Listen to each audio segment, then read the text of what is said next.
কারাগারে বন্দী এক হ্যাকার, রাষ্ট্র জুড়ে ভয়াবহ সংকট, আর সেই সংকট মোকাবেলায় শেষ ভরসা একজন বন্দী। এই রহস্যময় গল্প নিয়েই পবিত্র ঈদ উল ফিতরের ওটিটি প্ল্যাটফর্ম চরকিতে আসছে নতুন অরিজিনাল সিরিজ ক্যাকটাস। ৯ মার্চ সোমবার সকালে চরকির ভেরিফাইড ফেসবুক পেজে প্রকাশ করা হয়েছে সিরিজটির অফিসিয়াল পোস্টার। আর পোস্টার প্রকাশের পর থেকেই সামাজিক যোগাযোগ মাধ্যমে শুরু হয়েছে আলোচনা। পোস্টারটি শেয়ার করেছেন সিরিজটির প্রধান অভিনেত্রী মেহজাবিন চৌধুরী সহ সংশ্লিষ্ট অনেকেই। সিরিজটি নির্মাণ করেছেন জনপ্রিয় নির্মাতা শিহাব শাহীন। প্রকাশিত পোস্টারে দেখা যায় এক টান অ্যাকশন মুহূর্ত। অভিনেতা প্রীতম হাসান অভিনীত চরিত্র মানসিফ যেন বিপদের মুখে থাকা অনুরা চরিত্রের মেহজাবিনকে বাঁচানোর চেষ্টা করছেন। পোস্টারে সেই দৃশ্য সিরিজটির গল্পের রহস্য ও উত্তেজনার আভাস দিচ্ছে।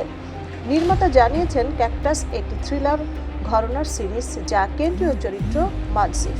এই চরিত্রে অভিনয় করেছেন প্রীতম হাসান। গল্পে তাকে দেখা যাবে একজন দক্ষ হ্যাকার হিসেবে। টিজারে দেখা গেছে মানসিফ কারাগারে বন্দী, তবে সাইবার জগতে তার অসাধারণ দক্ষতা রয়েছে। এক পর্যায়ে রাষ্ট্রীয় সংকটের মুহূর্তে সরকারকেই তার সাহায্য নিতে হয়। কারাগারের ভেতর থেকেই তাকে নামতে হয় হ্যাকিংয়ের এক ভয়ঙ্কর মিশনে, আর তখনই তার মধ্যেই হয়ে ওঠে সবচেয়ে বড় অস্ত্র। এদিকে টিজারে মেহজাবিন চৌধুরীকেও দেখা গেছে একেবারে ভিন্ন রূপে। অ্যাকশনধর্মী, শক্তিশালী ও আত্মবিশ্বাসী চরিত্রের হাজির হয়েছেন তিনি। রহস্যময় উপস্থিতি ও দৃঢ় মনোভাবের মাধ্যমে গল্পে তিনি যোগ করেছেন নতুন মাত্রা।